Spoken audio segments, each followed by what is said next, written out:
ایک لڑکا بگڑ گیا ہے ماحول میں رہ کر، سماج میں رہ کر، سوسائٹی میں رہ کر، علاقے میں رہ کر، دعوت و تبلیغ میں بھیجو تب سدھرے گا۔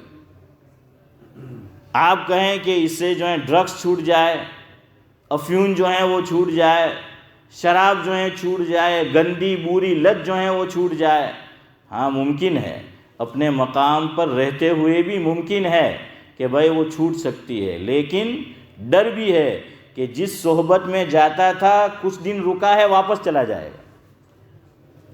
آپ کو روکنا ہے، اچھی صحبت دو، بھیجو دعوت و تبلیغ کے کام میں، وہاں اس کو مسجد کا ماحول ملے گا، نورانی ماحول جو ہے وہ ملے گا، ہے نورانی بھائی، نورانی ماحول جو ہے وہ ملے گا، اور انشاءاللہ قرآن و حدیث کی، دین کی باتیں کان میں پڑتی رہے گی، پڑتی رہے گی، پڑتی رہے گی۔ ہم نہیں دیکھتے کتنے شرابی، کبابی، جواری وہ آتے ہیں 40 دن چلہ لگا کر، 2-3 چلے لگا کر، الحمدللہ وہ زمین و آسمان کا ان کی زندگی میں فرق ہو جاتا ہے۔ کیوں؟ جیسا بنانا چاہتے تھے ویسا ماحول دیا گیا اس کو، یا پھر اسے مسجد میں لاؤ، جماعت میں نہیں بھیج سکتے، علماء کا درس ہوتا ہے اس میں جو ہے وہ بٹھاؤ، مسجد وار تعلیم ہوتی ہے، انگریزی میں تو انگریزی میں بٹھاؤ، اردو سمجھتا ہے اردو میں جو ہے وہ بٹھاؤ، اچھی صحبت جو ہے وہ اسے دو۔ اب وہ مسجد میں آتا ہوگا، دعوت و تبلیغ کے ساتھی کے ساتھ وہ بیٹھے گا پیسیج میں، انگریزی تعلیم میں، اب اس کے دوست بدلیں گے۔ اب دعوت و تبلیغ کے ساتھی جو ماشاءاللہ راہ راست پر ہے، دین کے راستے میں جو ہیں وہ لگے ہوئے ہیں، سیدھے پاٹ پر ہے، اس کی دوستی ان سے ہوگی۔ تو ہمارے یہاں علاج بالمثل نہیں ہوتا، اس لیے وہ چیز ٹیمپرری تو سکسیس ہوتی ہے، پرماننٹلی اس کا رزلٹ ہاتھ میں نہیں آتا۔ اس لیے آپ دیکھیں کتنے بچے پھر واپس کچھ عرصہ سدھرے، واپس اس طرف چلے جاتے۔ بہرحال میں آپ کو کہہ رہا تھا علاج بالمثل کی ضرورت۔ محمد بھائی پٹیل کاپودرا والے، فائلی ایونیو میں جب انہوں نے مکان خریدا تو حضرت مولانا مفتی سید احمد صاحب پالنپوری نور اللہ مرقدہ کی ان کے گھر پہ دعوت تھی کھانے کی،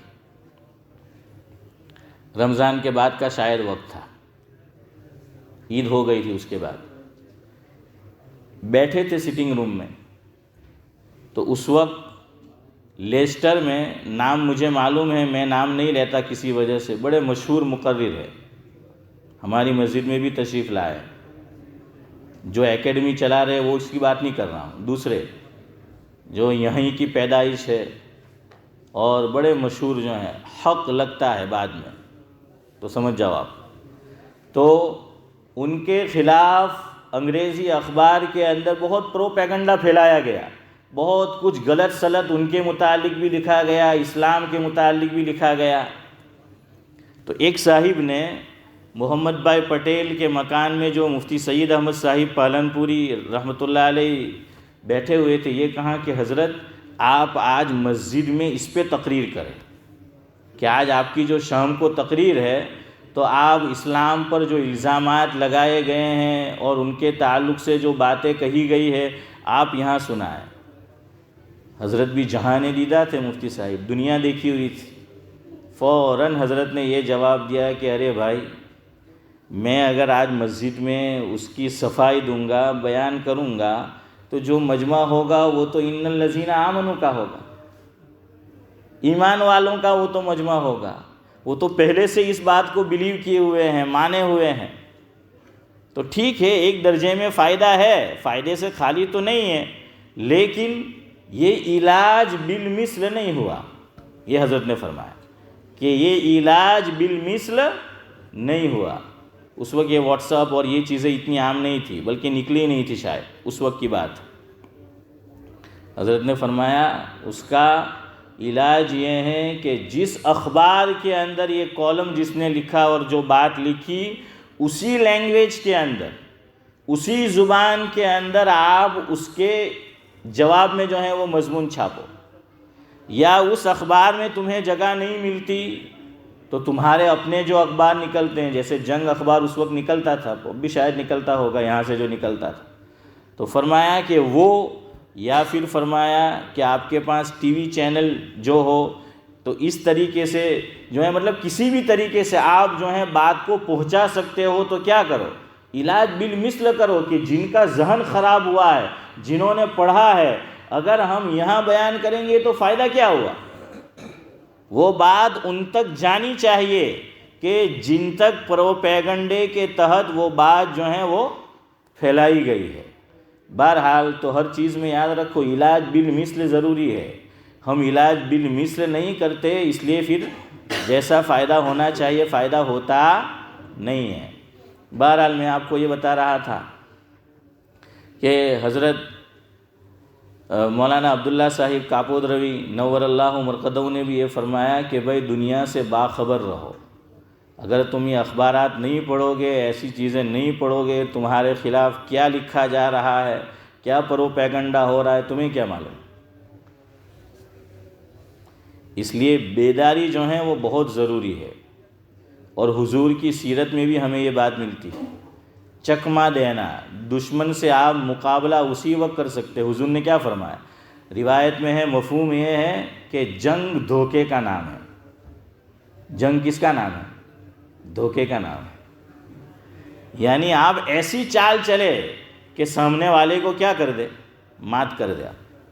اپنے پتے کہتے ہیں نا کہ اپنے پتے دشمن کے سامنے نہیں ڈالنے کے، تم نے اپنے پتے ڈال دیے۔ جیسے آج کل ایک شور ہے ایک جگہ پر کہ سازش ہوئی کہ بھائی فلاں کو بتا دیا۔ ارے بھائی سازش کو کبھی بتایا تھوڑی جاتا ہے، سازش ہوئی ہوتی تو بتایا تھوڑی جاتا ہے۔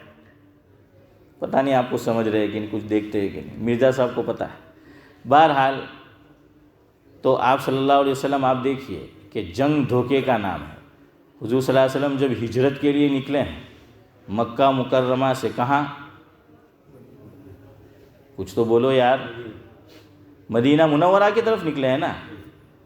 درمیان میں 3 راتیں کہاں گزاری ہیں؟ غارے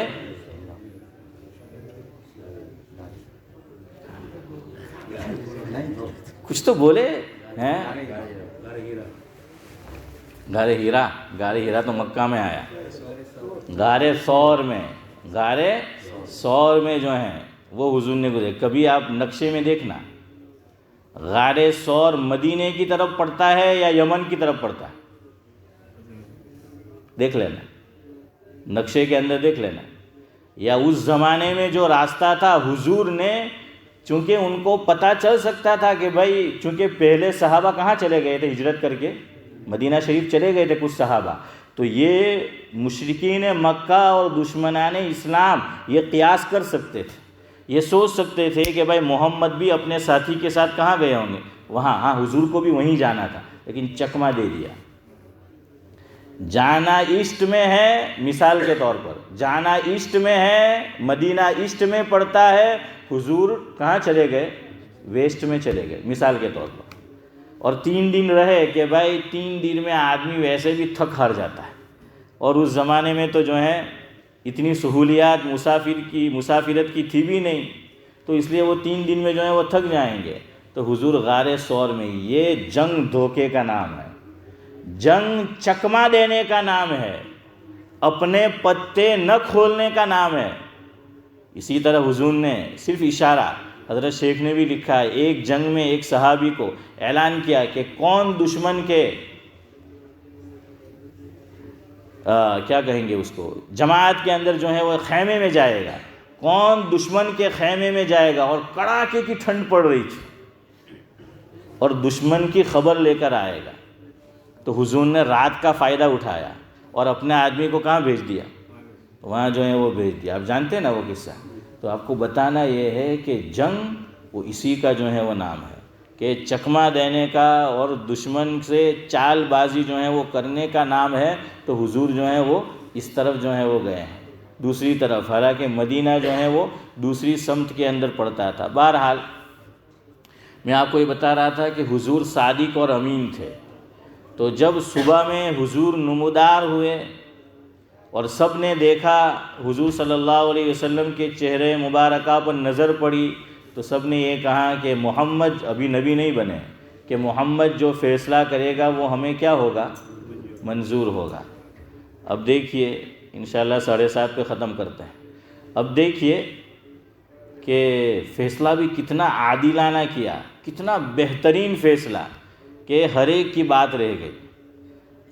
تو جو حکم جس کو بنایا جائے، جس کو فیصلہ کرنے والا، اس کو فوراً فیصلہ نہیں کرنا چاہیے، سوچ سمجھ کر، اور جہاں تک ہو سکے ایسا فیصلہ کرے کہ دونوں طرف بات کیا ہو، رہ جائے، یا پوری نہیں تو کم از کم کچھ نہ کچھ ایسا جو ہے وہ فیصلہ کرنا چاہیے۔ تو حضور نے کیسا فیصلہ کیا؟ اللہ اکبر! یہ کہاں، اچھا لوگ تو ریڈی تھے کہ آپ صلی اللہ علیہ وسلم خود جا کر اکیلے لگا دے اس کو، حضور یہ فیصلہ کرتے کہ یہ سعادت میں حاصل کروں، میں لگا دوں، تو سب کو منظور تھا۔ اور اس سے بڑی سعادت کیا ہوتی کہ حجر اسود جو جنتی پتھر ہے اس کو اس جگہ پر حضور نصب کر دیتے، لیکن نہیں، بڑے آدمی کا ظرف بھی بڑا ہوتا ہے، بڑے آدمی کا ظرف بڑا ہوتا ہے، اور بڑا آدمی جب اس کے ہاتھ میں قوت اور طاقت آتی ہے دشمن سے بدلہ نہیں لیتا۔ کچھ دشمن جانی ہوتے ہیں جن سے بہت خطرہ ہے، وہ الگ بات ہے، ورنہ یوسف علیہ السلام نے بھی کیا فرمایا؟ لا تثریب علیکم الیوم، کہ میں آج بدلہ نہیں لوں گا اپنے بھائیوں سے، کہ میں بادشاہ بن گیا ہوں، حاکم بن گیا ہوں، لیکن بڑے آدمی کا ظرف بڑا ہوتا ہے۔ کمیونٹی میں پرابلم اس وقت کھڑا ہوتا ہے چھوٹے ظرف کا آدمی بڑا بن جاتا ہے،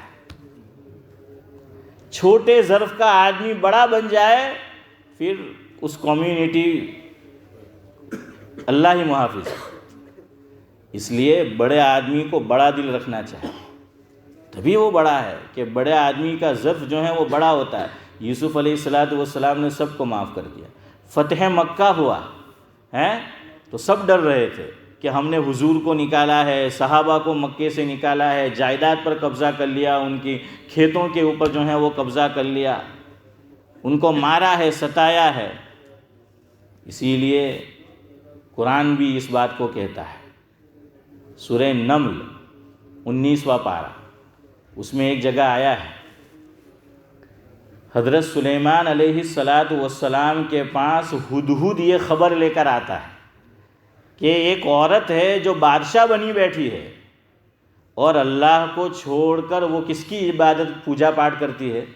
سورج کی۔ یہ 19ویں پارے میں۔ تو حضرت سلیمان علیہ السلام نے ہدایہ اور تحائف بھیجے کہ جاؤ اس عورت کو دے کر آؤ اور بلا کر لے کر آؤ یہاں، اور اسے کہے کہ عزت سے آ جائے۔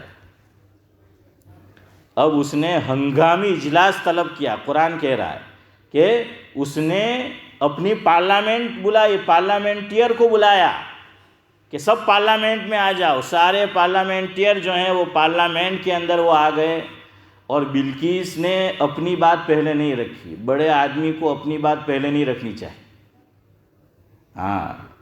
یہ بھی لکھا ہے علماء نے، قرآن کی ایک ایک آیت سے اور تفسیر جو ہے مفسرین نے کیا کیا باتیں جو ہیں نکالی۔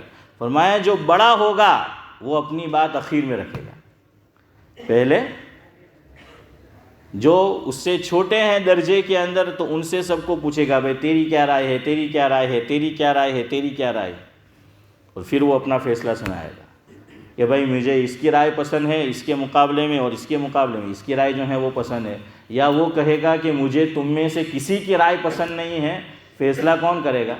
میں کروں گا۔ بلقیس نے یہی کیا، ملکہ جو سبا تھی اس نے یہی کیا۔ سارے پارلیمنٹیئر جو آئے پارلیمنٹ میں، انہوں نے مشورہ دیا کہ سلیمان علیہ السلام کے ملک پہ اور حکومت پہ دعویٰ بول دو، اور ان کو بڑا ناز تھا۔ قرآن نے یہ کہا ہے، انہوں نے اپنی قوت کا اظہار کیا ہے، قرآن میں آیت ہے کہ ہم تو بڑے طاقتور جو ہیں وہ لوگ ہیں، سلیمان ہمارے سامنے کیا ہے، ہمیں مقابلہ جو ہے وہ کرنا چاہیے۔ لیکن وہ عورت تھی لیکن بڑی سمجھدار۔